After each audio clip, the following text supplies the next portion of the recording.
तर नमस्कार मित्रांनो. आता येणाऱ्या जी महानगरपालिकेची निवडणूक आहे, ती आपल्या सर्वांना माहीतच असेल. तर एक गोष्ट लक्षात असू द्या, हे जे आता कॅन्डिडेट येणार आहे ना, नगरसेवक बनायला तुमच्या घरी, त्यांच्याकडून आहे ना पहिले कामं करून घ्या आपली सोसायटीची.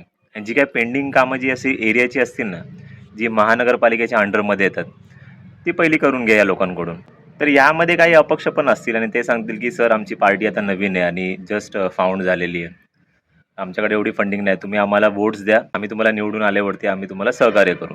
ते अशा गोष्टींना काही बळी पडू नका. पहिले सोसायटीची कामं करून घ्या. एरियातले जे काही चॉकअप्स वगैरे जे काही असतील, गटराईची जे काही कामं असतील ते करून घ्या आणि मगच यांना वोटिंग करा. जर असं नाही घडलं तर सरळ जय महाराष्ट्र करा. कारण की अशांची आपल्याला काही गरज नाही आहे. आपल्याला असंच कॅन्डिडेट निवडायचा आहे, जो आपल्या एरियाची कामं करून देईल.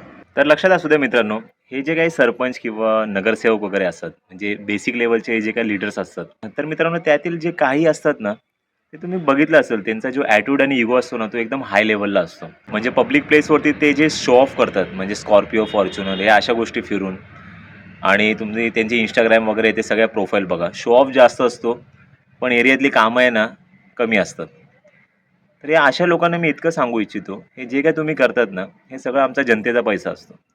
हे नगरपालिकेकडून तुम्हाला जी फंडिंग मिळते, त्या गोष्टीमधून तुम्ही करू नका.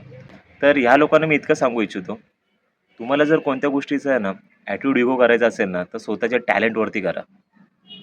ना की गव्हर्नमेंटच्या पैशांवरती आणि पब्लिकनी जो टॅक्स पे केला त्या गोष्टीवरती.